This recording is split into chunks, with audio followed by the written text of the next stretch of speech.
beautiful collectors and Teenage Mutant Ninja Turtle fans. It's the one and only Optibotimus coming at you with another video review. And on today's episode, thanks to the absolutely incredible support of my Optibotimus Plus channel members, specifically Emerald T, who was able to find this set for me, as well as all of you that just hit that thumbs up button, we're going to be taking a look at the new NECA Teenage Mutant Ninja Turtles, Rasputin and Genghis. The first two of the immensely popular punk frogs from the original TMNT cartoon. The other two will be part of a future release, finally giving us all four of the punk frogs. Now I say that because originally Playmates released two of them, and I'm drawing a blank on which two. I know I have them, and I'll bring them out here in a little bit, but I want to say it was Napoleon and maybe Genghis? Don't correct me, I'm going to find out, and I'll have it right when I bring these figures out. But for the packaging, very similar to all the NECA ones. You got really nice art here showing them in their cartoon look. Of course, you got the open window that fully showcases all the accessories, the figures, all that stuff. You got an image of Rasputin right there.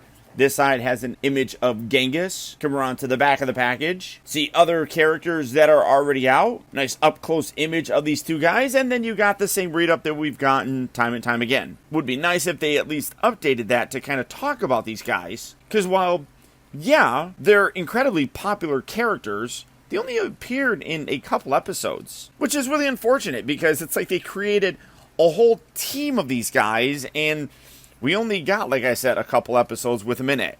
But for the packaging on these guys, that's about it. So without further ado, let's get them out here and see how cool they actually are. Alright guys, so here we have the punk frogs Genghis and Rasputin open up and out of their packaging. And I have said it time and time and time again. While NECA definitely has issues in terms of getting these figures out into collectors' hands, there is no doubt that they consistently create the best representations of these characters that we have ever gotten. In the case of Rasputin, the only version of that character that we've ever gotten. In the original vintage line, they only released two of the punk frogs. So Rasputin and Attila never made it to the vintage line to actually complete the quartet. Which is definitely unfortunate because despite the fact that the punk frogs, I think only appeared in like maybe 5 episodes, they were oddly very popular amongst fans. It might have something to do with the fact that they kind of look like the Toads from Battletoads, but either way, NECA has done once again an incredible job with this release. Coming down first to take a look at all their accessories, they do come with a lot.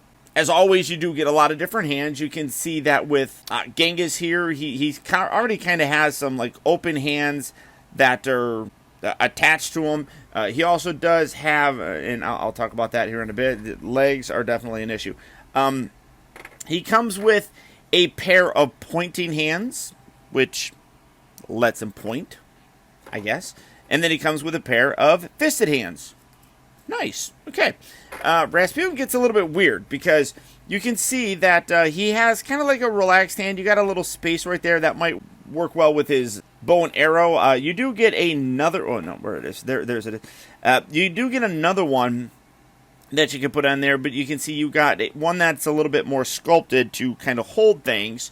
And then you have this one, which is this hand, but it's not the same sort of sculpt. Again, this might be used for like some arrow holding or something. So you get a couple different holding hands. And then whereas you got the pointing hands here with Genghis, Rasputin gives you a couple peace hands. So peace. It's fun to note that these guys have a total of 3 fingers and a thumb. Whereas the turtles you just have 2 fingers and a thumb. So they have more digits, I guess, for things. Both of them also do come with a turtle communicator, which is great. Nice detail on here. You can kind of see, if I come in a little bit closer, you can see that there is no picture on there or anything, but great detail, great paint work. All of it looks really very sharp, even when you come around here to the back. It doesn't collapse or anything, but it's perfectly fine if you're going to have these guys contacting the turtles, which they did. That's a nice little accessory to have with them. They also both do come with small little frog versions. And I kind of wish that these were a little bit smaller, just because all 4 of them kind of fit in the hand of their little human buddy So, I mean, it's great to have them. They are just repaints, but you can see that the darker green goes with Rasputin, where the lighter one here goes with Genghis himself. Real cool looking, though. I mean, ribbit, bud, wise. If you get that reference, you're pretty cool. But yeah, I just wish they were a little bit smaller, I guess. But again, just repaints of one another, but great accessories nonetheless. For those of you that don't know, these punk frogs were actually created by Shredder to kind of combat the turtles. Shredder contacted Krang, and he transported some ooze that ended up going into the Florida swamps. That's also where Leatherhead came from. And a little kid who collected some turtles had to throw them away because his parents didn't want him to have them. He tossed them into the water, and then they mixed with the ooze that was there, and boom, you got these guys. So it's cool to have these little dudes. In one of the, I think it's the last episode, honestly, there was a mutant hunter that was going around capturing them, and this was his little trap thing. He snared it. I've seen some people literally put it on the head. I don't think it was ever on the head. It was, the only time I remember seeing it was around Genghis's leg. It was a way to trap him, and then when the hunter was kind of walking away, he used that to drag him and stuff. So it's like a little energy trap of sorts. So you get one of those, like I said, one episode, one of the last ones, if not the last one, I don't remember exactly, but you got that. You also do have this really nice disguise. You can see that it's all sculpted in one piece, but it's basically like three pieces. You got a hat, glasses, and a nose with a mustache, and you can see that the sculpt here is such that it fits perfectly on these guys. I absolutely love it. Doesn't matter which one you put it on, they all work. So I would love it if we got a whole bunch of these, but it doesn't sit on there, or stay on there. I mean, it completely falls off. So it doesn't lock into place. It just literally kind of fits where those grooves are on the underside, where the eyes are kind of here, and boom. I mean, totally changes them, right? You have no idea that that's Rasputin. It totally looks like a normal green human, right? Right? I don't know. Sure. And then you also do get more character-specific weapons. So Genghis used an axe, and that's what you have here. Really nice white paint with some good black lines. You got silver for the main section. Then you got the brown wraps right down here. All looks really very nice. And again, you can hold it in his hand perfectly fine, like so. Rasputin had a bow and arrow, so you get the quiver right here, a little bit softer material. You can just take this, kind of put it over his head to complete the look. Sits there just like that. Then you do get 4 arrows with it, 3 of which are just regular arrows. You can see, again, nice silver paint. You got the white section for that main body. You got the little red feathers. All of that works very nicely. Stick that in the quiver. And then you do get another one, which is done up to look like a flashbang, I believe. I love how they have like little eyes. You can kind of see like little eyes right there. That's hilarious. Both sides kind of have like little eyes there. That's neat. But that was like a little flash bang sort of thing. He launched it in the eyes, and it exploded in big bright light. But they all fit in there very, very nicely. And then obviously to go along with that, he comes with a bow. This one is obviously done in a nice brown color. You got some black lines there. You do have a string. I do get nervous all the time with this just because I don't want to play with that too much and damage it. So you got a little resting piece right there where you can put an arrow and kind of rest it so it stays there. So there's that. Really very, very cool. And then finally, they each do come with alternate heads. Now, for the most part, Genghis and Rasputin are just repaints of one another, and they give you different heads. So you can see this one is a little bit more scared looking with the way that the face is, or specifically the mouth, and then you got a more happy one. Literally, they're the exact opposites of each other. You can see that this one is the exact same here, but by putting on this one here, it gives a slightly different look to this guy who looks a little bit more happy. So it makes sense.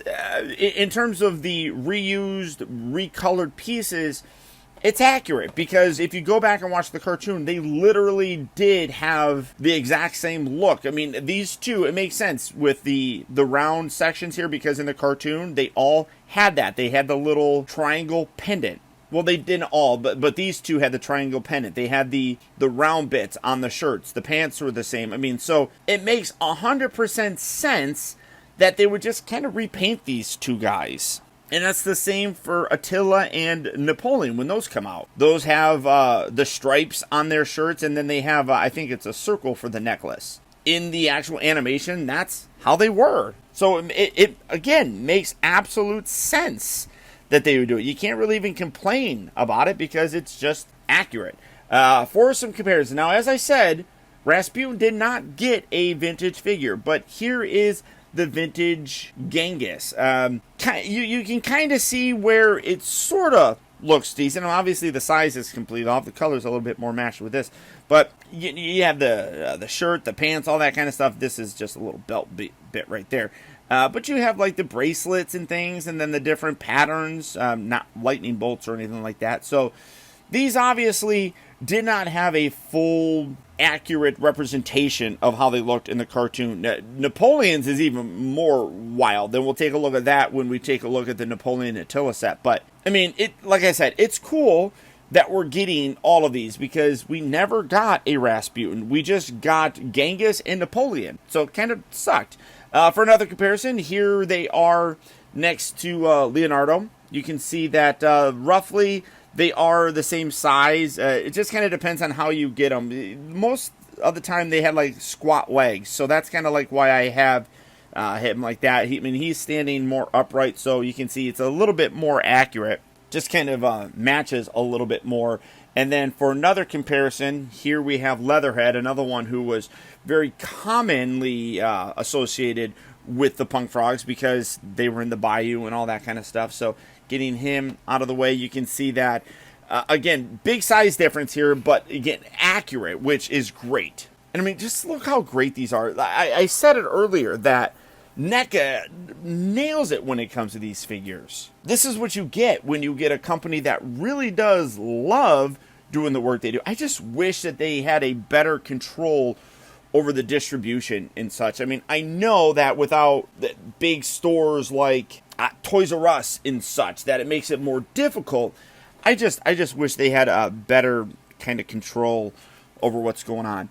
Articulation is the exact same between both of these. The head is on a ball joint. You do get a pretty decent range of motion considering the ball joint here is kind of on an angle. So you can see that you do get some up and down motion, which is good. Some left and right. You do have to kind of utilize a little bit of that twisting, but you can see just going left and right, you can do it, and then you can rotate it all the way around. The joints on these guys were really stuck. I did have to use the heat trick on it to get them to loosen up. Mostly like here with this, but you have the shoulder hinge in and out. You have the rotation. You do have a bicep rotation. You can kind of see it rotating there, and that caused some problems because originally they were like that, and then you do have a rotation at the elbow. So that's how it came out of the package, which was weird looking. But you can rotate that. But it was really stiff. Like I said, the heat trick loosened that up and I was able to do it. I don't know why they have both of those joints in there. That's kind of weird. But you do have the hinge and the swivel at the actual elbow itself. You do have the swivel and hinge at the wrist. You do have, that's stiff still. You do have the upper ab ball joint there. You do have a swivel at the waist as well.